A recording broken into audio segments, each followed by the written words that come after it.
Recording in progress. So good afternoon. I'm going to call this meeting to order this Wednesday, August 16th in the council chambers. This is the meeting of the Committee of Adjustment for the town of Wasaga Beach. So first of all, we'll read a land acknowledgement. So I'd like to begin our meeting by recognizing the First Nations, Métis, and Inuit people of Canada as traditional stewards and caretakers of the land. We acknowledge that the town of Wasaga Beach is located on the traditional boundaries of Treaty 18, the traditional lands of the Anishinaabe, Haudenosaunee, Tio-Na-Tati, Wendat, and is home of the many First Nations, Métis, and Inuit people of part of the intricate nationhood that reaches Turtle Island. At this time of truth and reconciliation, we welcome the opportunity to work together towards new understandings and new relations and ask for guidance in all that we do. Disclosure of any pecuniary interest. Do any of the members have any interest in any of the items being discussed today? Seeing none, if you do see yourself in a conflict or a pecuniary interest, just make sure you excuse yourself. Adoption of the minutes. So adoption of the minutes of July 19th, 2023. Recommendation is that the Committee of Adjustment adopt the minutes of July 19th, 2023. Do I have a mover and a seconder? Moved by member Morrison and seconded by Danielle Paul. Thank you. Welcome to the Wasaga Beach Committee of Adjustment public meeting. My name is Adam Harrod. I'm the chair of the committee. Members of this committee that are here today are Vice Chair Dave Morrison, Member Andy Ferguson, and Member Danielle Paul.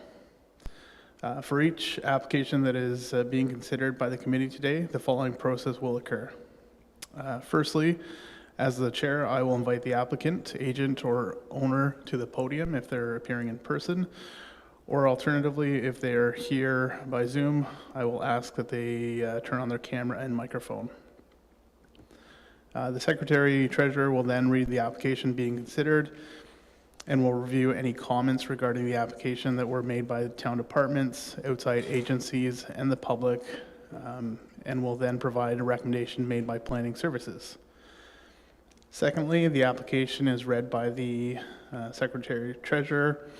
I will ask if the applicant or agent to present their application and address any issues raised in the staff report or public concerns already filed. I will then open the public portion and invite questions, comments, or concerns respecting the application from anyone attending the meeting. The recording secretary will monitor and provide each member of the public who wishes to speak the opportunity to do so. I will ask the applicant, members of the public, and any town staff to answer any questions that they may have with respect to the application being heard. Before closing the public portion, I will ask the recording secretary if there are any further questions from the attendees. I will ask the committee members if they have any questions as well. The public meeting of the portion will then be closed, and committee members will have an opportunity to put forward a motion. The committee will render a decision by either granting the application with conditions or granting the application with modified conditions, reserving its decision, refusing the application as submitted, or deferring the application to another public meeting. It's very important that the town receives the correct names and addresses of the individuals having interest in each of the applications being heard. Therefore, if you plan to speak at this meeting or wish to receive a copy of the decision being made, you must provide your name and address or email address to the secretary treasurer. There is a sign-in sheet just before you get to the front. If you can record that information. Under the Planning Act, the applicant, a specified person or public body may appeal the decision. The appeal period for a committee of adjustment is 20 days from the date of decision being signed. The deadlines for each application will then be provided in the notice of decision. The applicant, prior to the committee rendering its decision, if they wish to have their application deferred, it's at the sole discretion of the committee. The public meeting is being recorded and live streamed. Therefore, your name and address and other personal information are being recorded in accordance with the Municipal Freedom of Information and Protection of Privacy Act. So we have 8 applications being considered today. So the first application is application number 1B2723 75th Street South, and it's Joseph Abiza. It's for consent. Are they online or here in? Hi. Okay, perfect. I am Joseph Abiza. Perfect. Thank you very much for attending. So I'm going to pass it over to the Secretary Treasurer to read in the application. Thank you, Chair. Application B2723, Joseph Abiza, Concession 3, Part Lot 34, Registered Plan 51R 37378, Part 1. The purpose and effect. The application proposes to create one residential building lot for a total of 2 residential building lots. The portion of the property to be proposed to be retained, as shown on the severance sketch as Part 2, has a frontage of approximately 12.19 meters, a depth of approximately 45.72 meters, and an area of approximately 557.33 square meters. The portion of the property to be severed, as shown on the severance sketches Part 1, has a frontage of approximately 12.19 meters, a depth of approximately 45.72 meters, and an area of approximately 557.33 square meters. Comments. Public Works does not oppose the application. The subject land is not located within the MVCA regulation area. WDI has reviewed the proposal and have no objections to its approval, and it is within the MTO permit control area and requires MTO permits prior to construction. MTO has no concerns with the proposal. There is no public comments received, and the recommendation is as follows. In consideration of the foregoing, based on the above, the Planning Department supports application B2723, subject to the following conditions being applied. Number 1, that 5% parkland contribution as required by the Planning Act be paid as a requirement of the approval of severance, the parcel severed.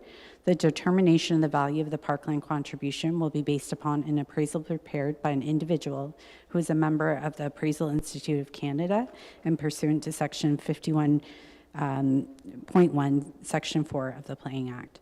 Number 2, that the applicant provides a deposited reference plan, said reference plan to show all of the parcel to be severed.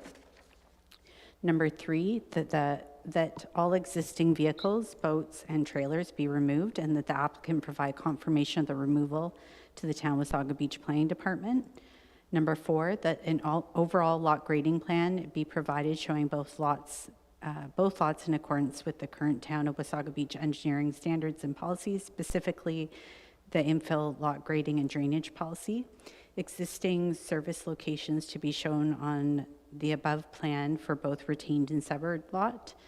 And number 5, that all conditions of this decision be fulfilled and the documents presented to the Planning Department for issuance of certificate of consent within a period not to exceed 24 months from the date of decision. Thank you very much. The applicant, Joseph, if you'd like to present your information, you have an opportunity to do so.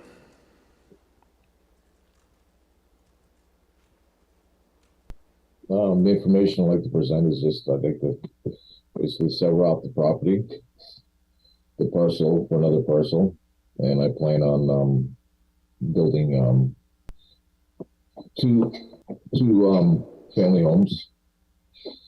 All consent with all conditions. And, Sorry, I'm gonna get you to stop for a second. We're just having some sound issues. So if you just wouldn't mind holding your thoughts.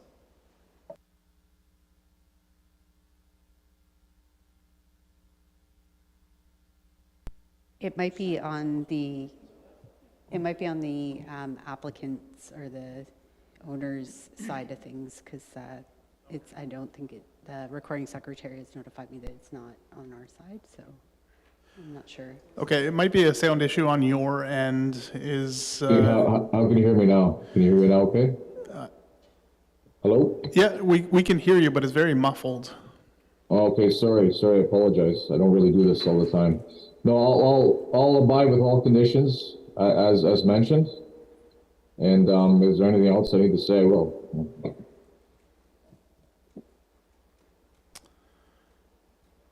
Okay, thank you. Hopefully the committee members heard that. Yeah, okay. All right, is there anyone from the public wishing to speak to this application? No? No. Okay, perfect. So do any of the committee members have any questions for the applicant or staff in regards to this application?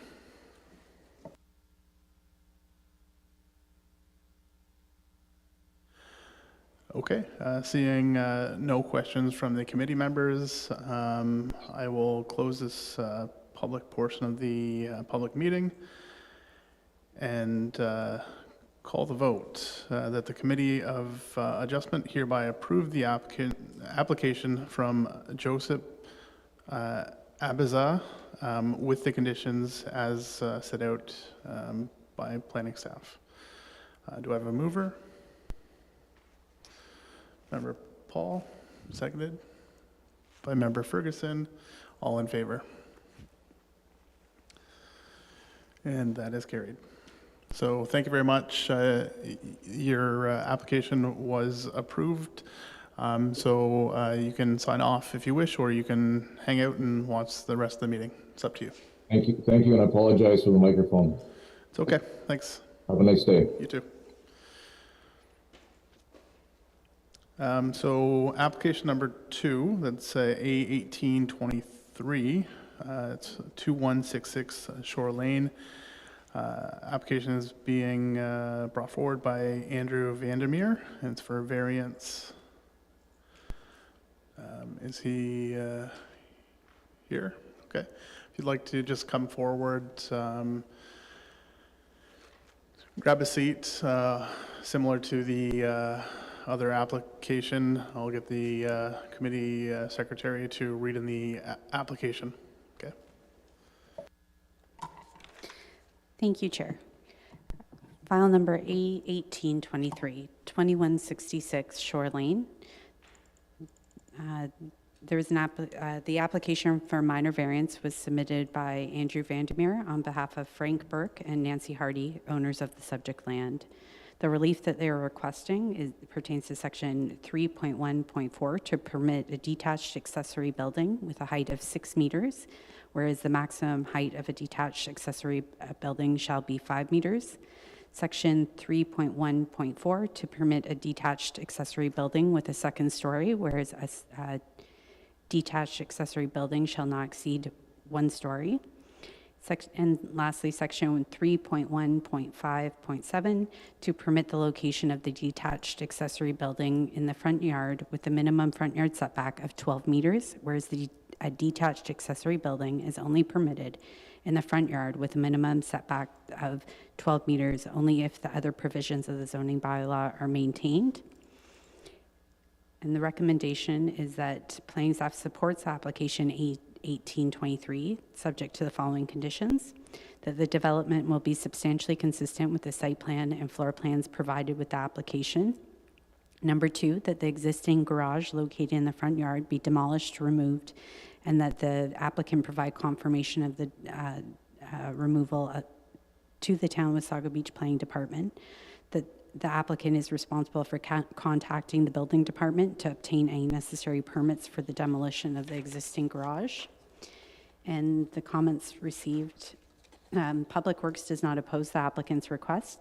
The MVCA has reviewed the proposed minor variance and based upon their mandate and policies under the Conservation Act, given the comments, the MVCA has no objections to the approval. And Wasaga Distribution has reviewed the proposal and does not have any objections. And MTO has no concerns with the proposal. The subject lands is within the MTO permit control area and requires an MTO permit prior to construction. And there was no comments received from the public. Thank you very much. So now is your opportunity to provide a short presentation on your application.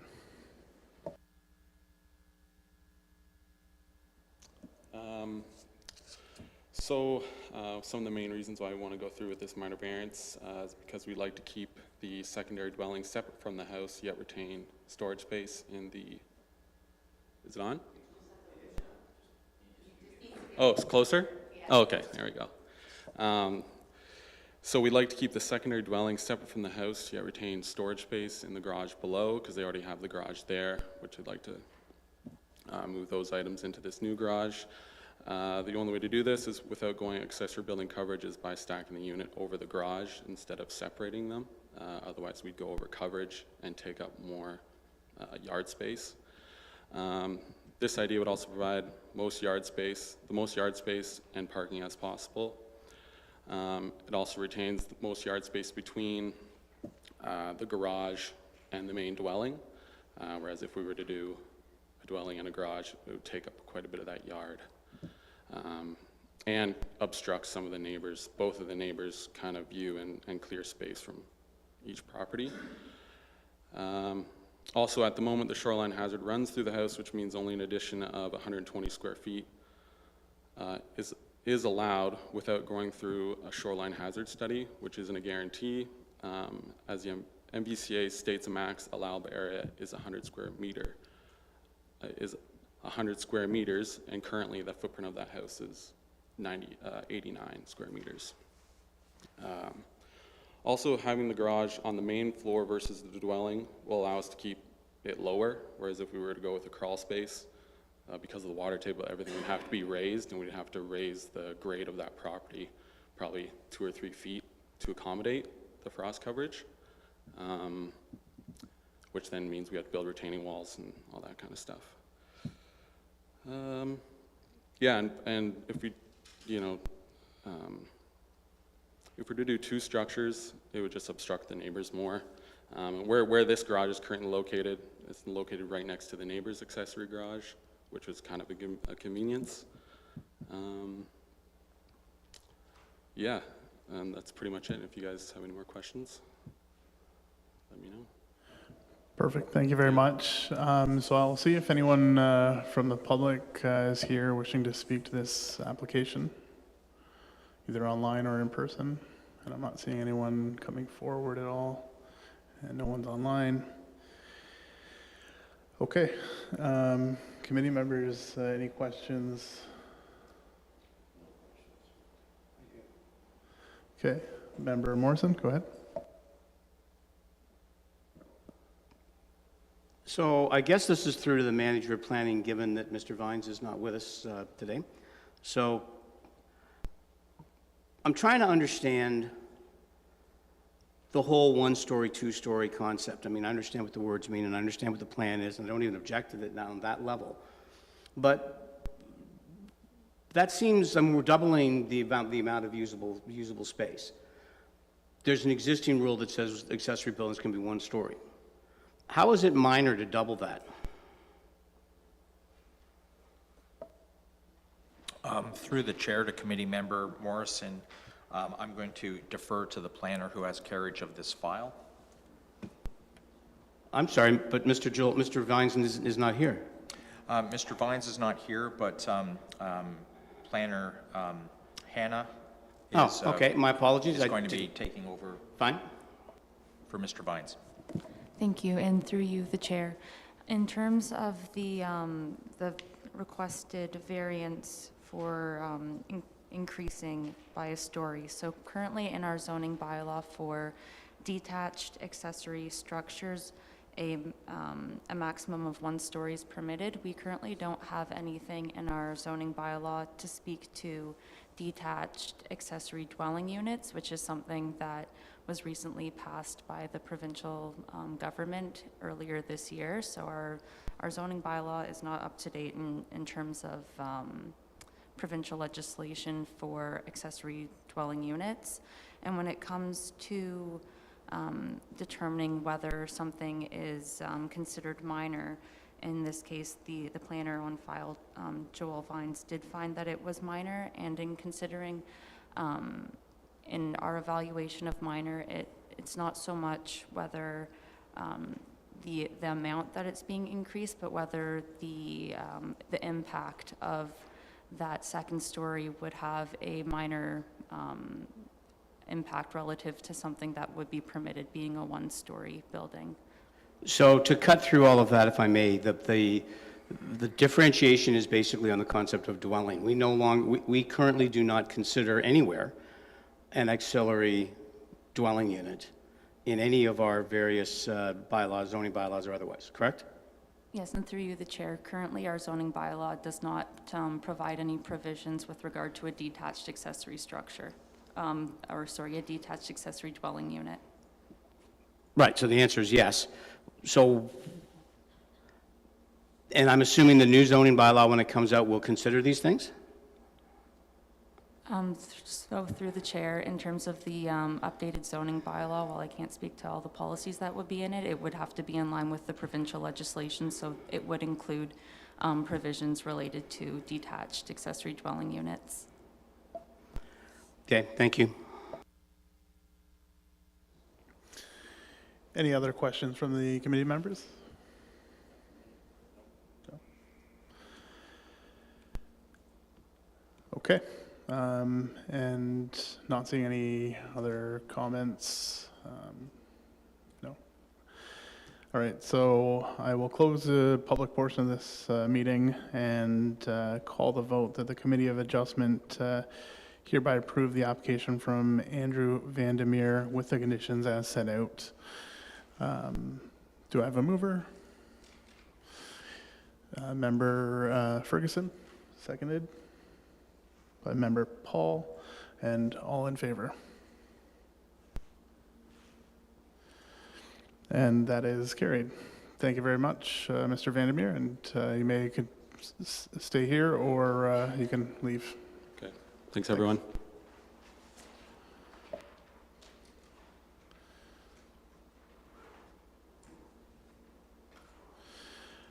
So application number 3, A1723. This is Joanne Crescent, lot 52, and this is being brought by Gurjit Manhant, and I believe he's here. Perfect. So I will pass it over to the secretary to read in the application. And Chair, if it's all right with you, then I'll read, since we have the next 3 applications are for the same lot, so lot 52 on Joanne Crescent, then I'll read the land subject to the application, the purpose and effect, and when we go to vote on them separately.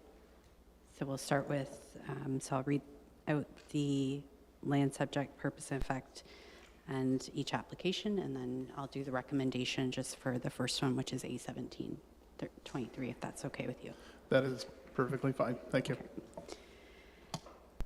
So Plan 1700, Lot 52 on Joanne Crescent.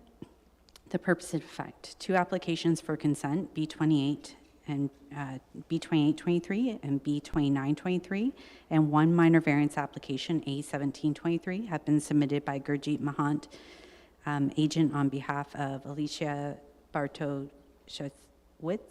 owner of the subject lands. Application for consent to sever B28 and B29, each proposed to create 1 new lot for a total of 3 lots. So B2823, the portion of the property proposed to be severed, shown as Part 3 on the severance sketch, has a frontage of approximately 12 meters along Joanne Crescent, a depth of approximately 44 meters, and an area of 542.7 square meters. The portion of the property to be retained, as shown as Part 1 and 2 on the severance sketch, has a frontage of approximately 23.2 meters along Joanne Crescent, a depth of approximately 37.8 meters, and an area of approximately 1,040.4 square meters. Application B2923, the portion of the property proposed to be severed, shown as Part 2 on the severance sketch submission, has a frontage of approximately 12.6 meters along Joanne Crescent, a depth of approximately 40 meters, and an area of approximately 465.9 square meters. The portion of the property to be retained, as shown as Part 1 on the severance sketch, has a frontage of approximately 11.4 meters along Joanne Crescent, a depth of approximately 38 meters, and an area of 574.5 square meters. In application A1723, minor variance application A1723 requests relief from section 4.3.2 A to permit a minimum lot frontage of 11 meters for the proposed retained lands to show as Part 1 on the severance sketch of consent application B2923, whereas a minimum lot frontage of 12 meters is required. And the comments received, so the town's Public Works and Engineering Department doesn't oppose the applicant's request. The NVCA doesn't oppose the applicant's request. And Wasaga Distribution has reviewed the proposal and have no objections. And there was no comments, no public comments received. And the recommendation for A1723 is that it is, the Planning Department supports application A1723, subject to the following conditions. Number one, that the development will be substantially consistent with the site plan and building design drawings provided with this minor variance application submission at the time of the building permit application review. And number two, that the application for consent filed B2923 be approved by the Committee of Adjustment and all conditions fulfilled. And back to you, Chair. Did you miss item 4?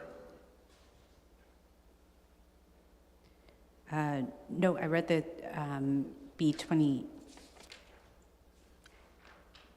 Sorry, my apologies.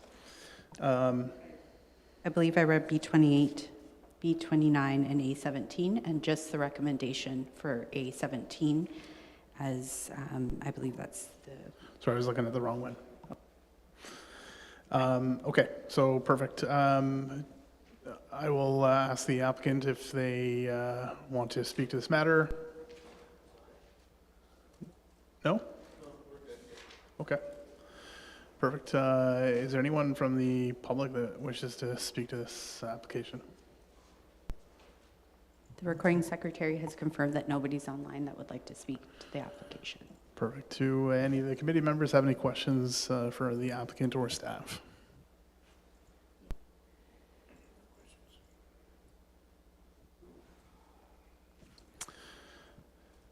Okay. Seeing no questions from any of the committee members, I will close the public portion of this meeting and call the vote. So that the Committee of Adjustment hereby approve the application from Gertrude Mahat. Thank you. And with the conditions as read in by the recording secretary.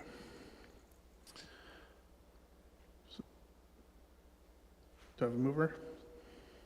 Moved by Member Paul, seconded. Member Ferguson, all in favor? And that is carried. All right, so the next one being considered is application number 4, B2823. Yeah, and the recommendation for B2823 is that the planning department supports application B2823, subject to the following conditions.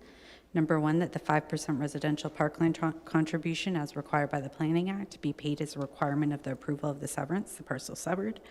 The determination of the value of the parkland contribution will be based upon an appraisal prepared by an individual who is a member of the Appraisal Institute of Canada and pursuant to Section 51.1,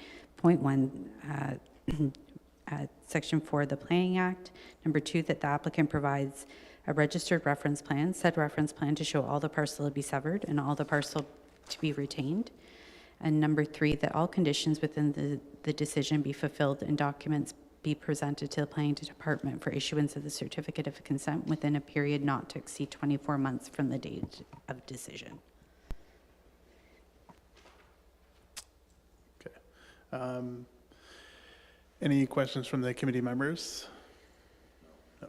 Okay, seeing none, I will close the public portion of this meeting and call the vote that the Committee of Adjustment hereby approve the application from and I apologize, Gertrude? Okay. And with the conditions as read in by the secretary. Do I have a mover? Member Paul, seconded. Member Ferguson, all in favor? And that is carried.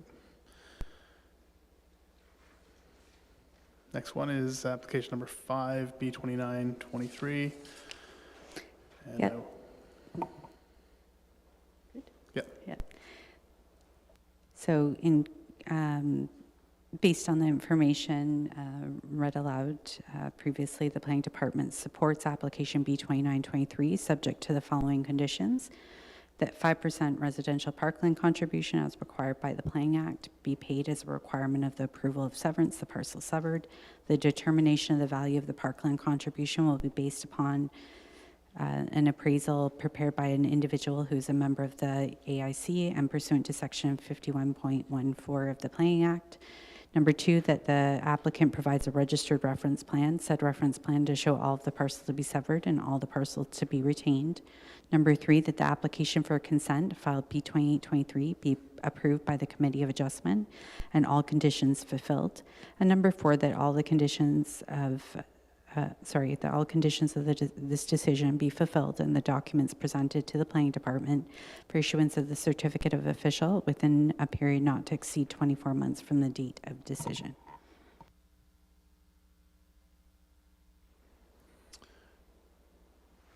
Any questions from the committee members? No. Okay, and I'm not, okay. So I will close a public portion of this meeting and call a vote that the Committee of Adjustment hereby approve the application with the conditions as read in by the recording secretary. Secretary committee, secretary of the committee. All in favor, or do I have a mover? Member Paul, seconded. Member Ferguson, and all in favor? And that is carried.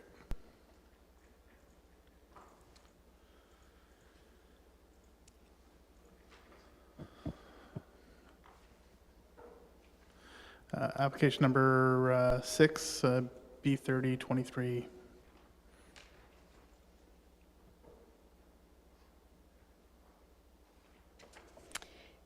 And if it's okay with you, Chair, I'll read both applications, B30 and B31, and then we can vote on B30 first as the first item on the agenda and B31 as the second. Yeah, The that's fine. Thank you. recommendations.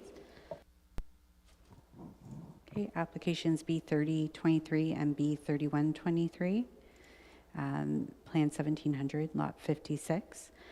The application proposes to create 2 new lots for a total of 3 residential building lots. The portion of the property proposed to be, application B3123, the portion of the property proposed to be severed, as shown on B3123 severance sketch, as Part 3, has a frontage of approximately 15.67 meters along the east side of Joanne Crescent, a depth of approximately 31.27 meters, and an area of approximately 464.53 square meters. The portion of the property to be retained, as shown on B3123 severance sketch as Part 1 and Part 2, has a frontage of approximately 30.03 meters along the east side of Joanne Crescent, a depth of approximately 34.16 meters, and an area of approximately 952.47 square meters. Application B 3023, the portion of the property proposed to be severed, as shown on B3023 severance sketch, has Part 2, has a frontage of approximately 14.991 meters along the east side of Joanne Crescent, a depth of approximately 32.46 meters, and an area of approximately 464.62 square meters. The portion of the property to be retained, as shown on B3023 severance sketch as Part 1, has a frontage of approximately 15.12 meters, and along the east side of Joanne Crescent, a depth of approximately 34.16 meters, and an area of approximately 487.85 square meters. Comments. Public Works does not oppose the applicant's request. The MVCA has reviewed the proposed consent based upon their mandate and policies under the Conservation Authorities Act. Given the comments, the MVCA has no objection to the approval of the application. Wasaga Distribution has reviewed the proposal and has no objections to its approval, subject to WDI receiving and reviewing the submitted plan proposal. And the recommendation for B3023. So the Planning Department supports application B3023 subject to the following conditions being applied. That 5% residential parkland contribution as required by the Planning Act be paid as a requirement of the approval of the severance, the parcel severed. The determination of the value of the parkland contribution will be based upon an appraisal prepared by an individual who's a member of the Appraisal Institute of Canada, and pursuant to Section 51.14 of the Planning Act, pursuant to Section 51.14 of the Planning Act. Number 2, that the applicant provides a registered reference plan, said reference plan to show all of the parcel to be severed and all the parcel to be retained. Number 3, that the application for consent file B3123 be approved by Committee of Adjustment and all conditions fulfilled. And number 4, that all conditions of this decision be fulfilled and the documents presented to the Planning Department for issuance of the certificate of consent within a period not to exceed 24 months from the date of the decision. Thank you. Do you want to speak to any of them or no? Okay, perfect.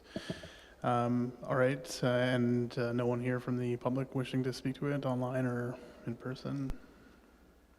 Not seeing anything? Okay, committee members, do you have any questions for this? Go ahead. Just a clarifying question, because I'm confused, and I do that easily, so it's sort of my standard operating procedure. Did we or did we not deal with the interior part of Joanne Court a couple months ago when it was divided into, the same day they were completing the clear cut of the property and dividing it into 4? Is that not what we just, has it not already been subject, or is that a different property that I'm confusing it with? Sorry, can you just put on your microphone? Thank you. There you go. Oh, okay. Yeah, that was the land east of the parcel that we're talking about now. Okay, and because I do know that you were involved in that one, and you've been involved in the previous one, and you're now involved with this one, which leads to my secondary question. And this is really through to planning staff. I'm just confused as to why there's not been a secondary plan, a plan of subdivision for this, as opposed to all of these individual things. Because, and I don't mean any disrespect. For us, these are for severances of individual lots.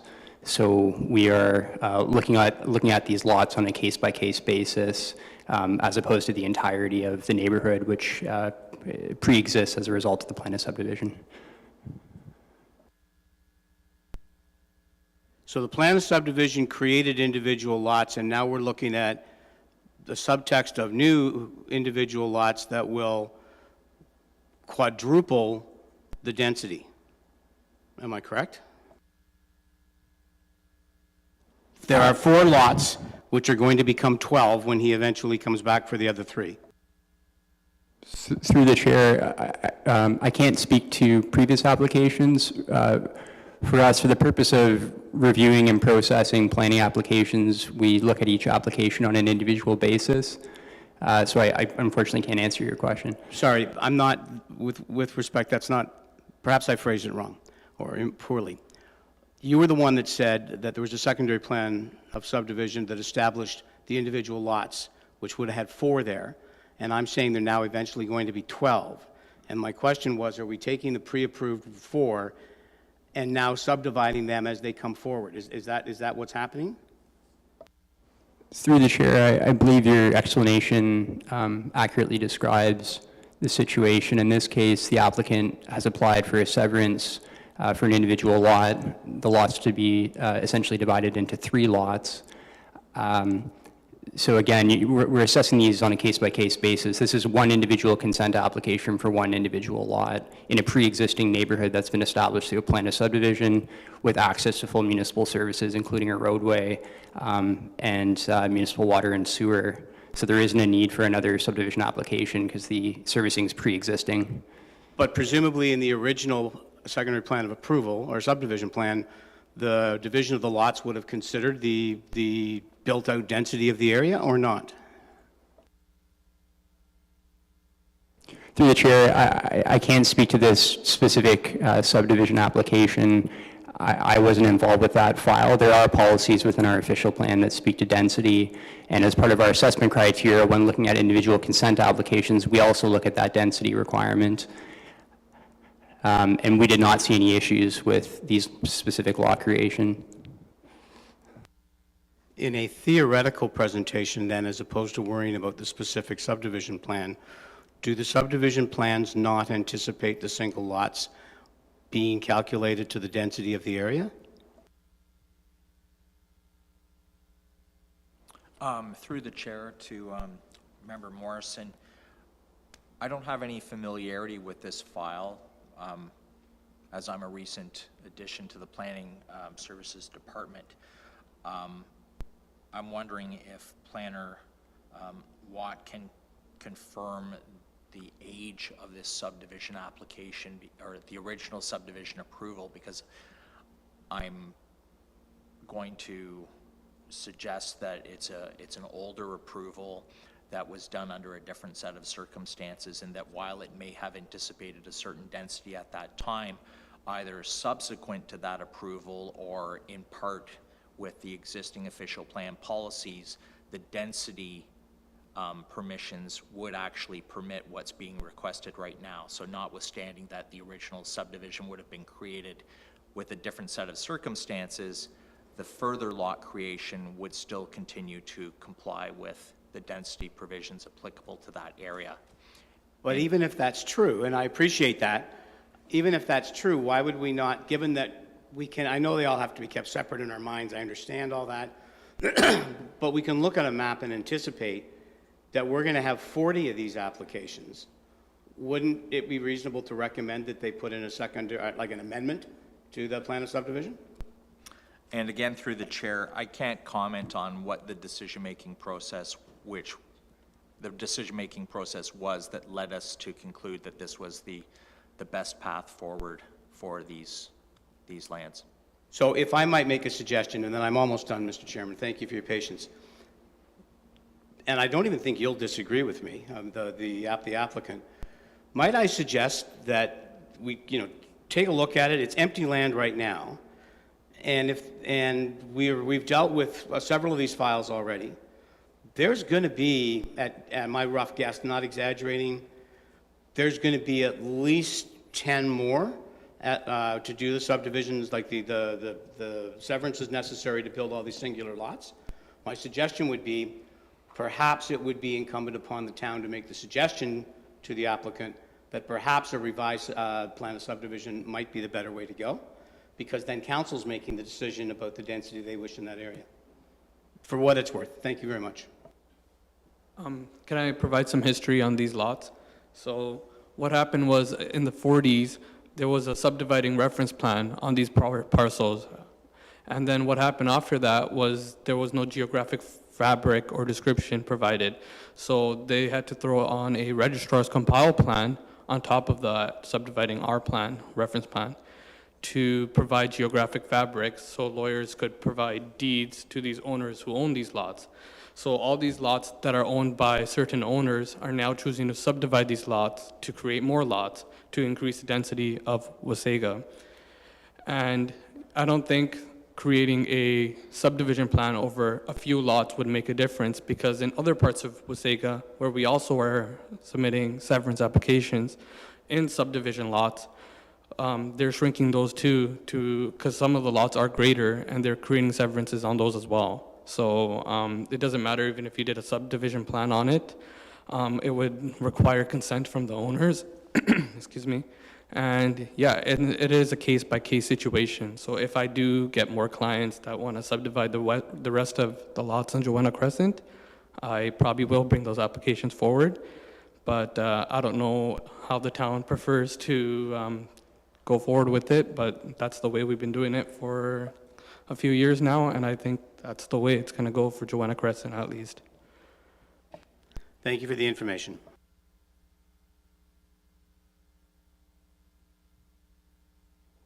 Any other questions from the committee members? Okay, seeing no other questions, I'm going to close the public portion of this meeting and call the vote so that the Committee of Adjustment hereby approve the application with the conditions as read in by the Secretary. And this is for, application number 6, Beach 3023, Joanne Crescent, and it's lot 56. Do I have a mover? Member Paul, seconded. Member Ferguson, all in favor? And that is carried. And moving on to application 7, B31, 23, again, Joanna Crescent, lot 56. Application B3132, the recommendation was that the planning department supports application B3123, subject to the following conditions being applied. Number 1, that the 5% residential parkland contribution as required by the Planning Act be paid as a requirement of the approval of the severance, the parcel severed. Registered reference plan, said reference plan to show all of the parcels to be severed and all the parcels to be retained. Number 3, that the applicant dedicate a 4x4 meter daylight triangle to the town for the southwest corner of Part 3 and provide an updated reference plan to the planning department. And number 4, that all conditions of this decision be fulfilled and the documents presented to the planning department for issuance of the certificate of consent within a period not to exceed 24 months from the date of decision. Thank you very much. And do I have any questions from the committee members for this application? No questions. Okay. So I will close this public portion of the meeting and call the vote that the application number 7, B3123, Joanne Crescent, lot 56. So that the Committee of Adjustment hereby approve the application with conditions as read in by the Secretary. Do I have a mover? Member Ferguson, and do I have a seconder? Member Paul, all in favor? And that is carried. Thank you very much.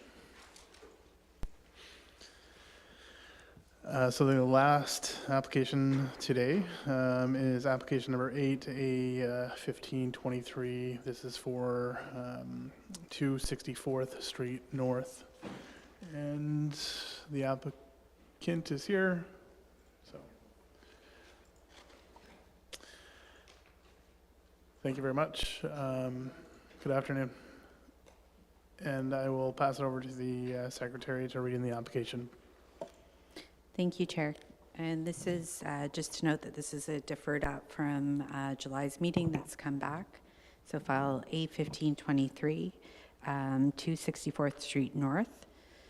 So during the public meeting, members of Committee of Adjustment had concerns regarding the applicant's request for relief from Section 4.3.9 of the town zoning bylaw to permit a total lot coverage of 42.9%, whereas a maximum total lot coverage of 35% is permitted. In response, the applicant's agent requested the application be deferred to allow for an opportunity to amend the requested points of relief as outlined in the minor variance submission. The committee granted the applicant's request for the application to be temporarily deferred.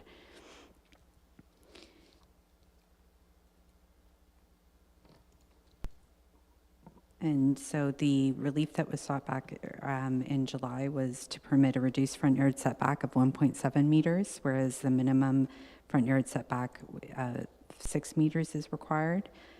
And then from section 4.3.6 to permit a reduced rear yard depth or setback of 1.8 meters, whereas a minimum rear yard depth or setback of 7.6 meters is required. And section 4.3.9 to permit a total lot coverage of 42.9%, whereas a maximum total lot coverage of 35% is required. And the amended application or relief sought is as follows. So relief from section 4.3.3 to permit a reduced front yard depth or setback of 2.25 meters, whereas a minimum front yard depth setback of 6 meters is required. And at section 4.3.6 to permit a reduced rear yard depth or setback of 1.8 meters, whereas a minimum rear yard depth of 7.6 meters is required. And from section 4.3.9 to permit a total lot coverage of 39.6%, whereas a maximum total of lot coverage of 35% is required. So the variances requested would facilitate the construction of a new 260.65 square meter single detached dwelling, inclusive of a covered porch and an attached garage. There was no comments from the public, and the town's engineering department and public works has no objection to the application, and the MVCA does not oppose the application. And the recommendation is as follows. The planning department supports application A1523 subject to the following conditions being applied. Number one, that the development be substantially consistent with the site plan and building design drawings provided with this minor variance application submission at the time of the building permit application review. Number two, that a lot grading plan is to be provided in accordance with the town's info lot grading and drainage policy. And number three, that a new 200 millimeter diameter cleanout to be provided to the town of Wasaga Beach standards drawing 12A. Number four, that a road occupation permit shall be taken out for any works within the town's right of way. And number five, that the application obtain the necessary MVCA permit and provide confirmation to the satisfaction of the building department if applicable. Perfect, thank you very much. Do I have anyone here wishing to speak to this application at all, online or in person? Not seeing any. So I will let you go ahead and present your information. Well, from our last meeting, obviously the lot coverage seemed to be an issue. So we went back to the drawing board and we cut it down approximately 3.5%, bringing us to 39.6. Without ruining the total design of the house, I can't see it having a hard time kind of, how can I say, keeping the aesthetics and the looks without majorly destroying it. I feel it's a single or it's a bungalow. It's not a two-story. looking at the Nottawasaga Conservation, they're basically almost cutting that lot in half, buildable. So that kind of just leaves us with not a whole lot of space to put a bungalow on. And that's about all I got for now. Thank you very much. Do I have any comments or questions from the committee members? No. Member Morrison, go ahead. I seem to be on a negative roll today, and not really my style. But, so, although having said as a preamble, I'm actually going to support it. I mean, if I may say this, and I'm sure someone will growl at me in the very near future, the original problem was in the original severance. All right? In the original severance, had I been here at the time, and people are saying, good Lord, no, but had I been here at the time, I would have voted against that severance, okay, for a variety of reasons that are not relevant. But to the point that was made by Watt a few months ago, you deal with each one of them individually, and the severance is already history, it's already happened, and the people that own the property want to do something on the lot. I'm a little frustrated at, apparently, before they got what they had approved, already picked on the house and then designed the massive house they want. But on the other hand, at this point, it is a bungalow. We're two-story, and we wouldn't be talking about it. It's just frustrating to me that we don't anticipate future problems when we make original decisions. That said, against my better judgment, I'm going to be supporting this. Thank you.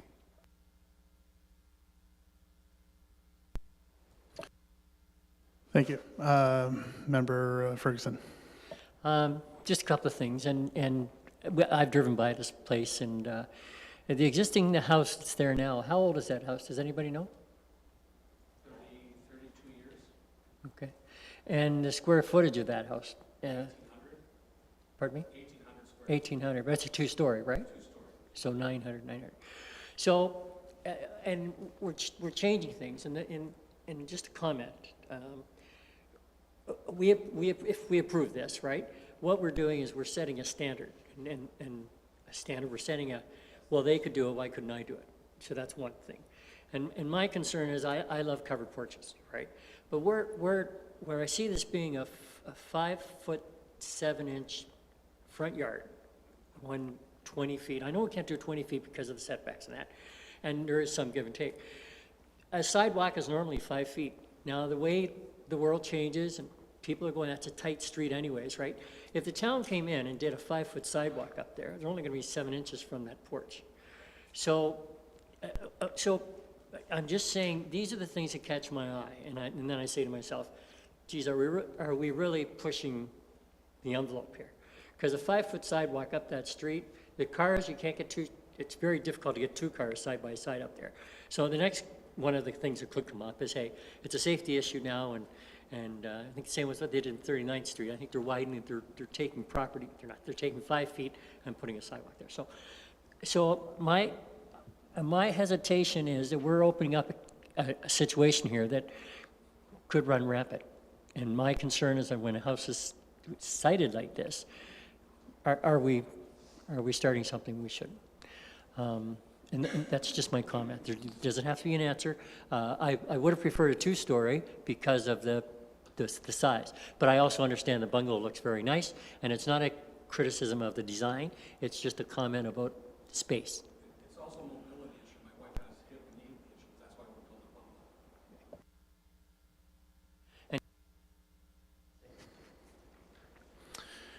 a bungalow. Thank you. So I just want to make a couple comments. So we are an administrative body here. We are making decisions, and we're bound by not only the Planning Act, but we're also required to comply with the Statutory Powers and Procedures Act. So through administrative law and my knowledge of the law, there was a comment by Member Ferguson that we're setting a precedence. So I just want to make it clear that we're not bound by any previous decisions that we make.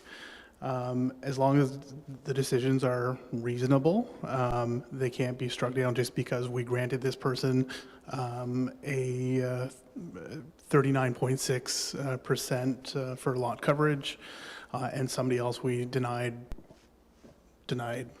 So, so we have to give each file, obviously we have to critique and review each file, but we're not bound by our previous decisions. I don't see any objections here either from the members of the public. Obviously, if somebody had a concern about it, they would have been able to come forward. I don't see any of that. So for those reasons, I am obviously supporting this application.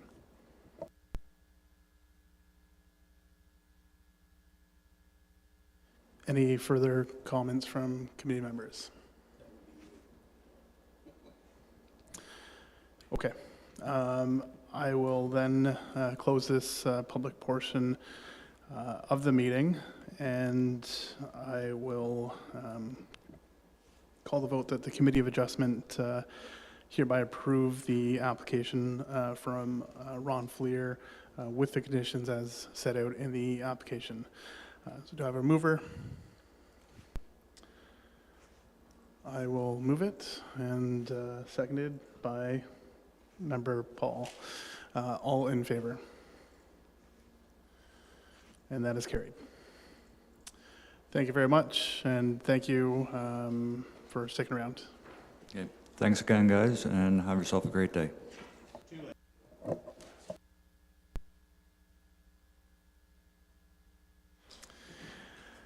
All right, so that concludes our meeting. The next meeting will be scheduled on September 20th. It is 3:02, and I will adjourn this meeting. Thank you very much.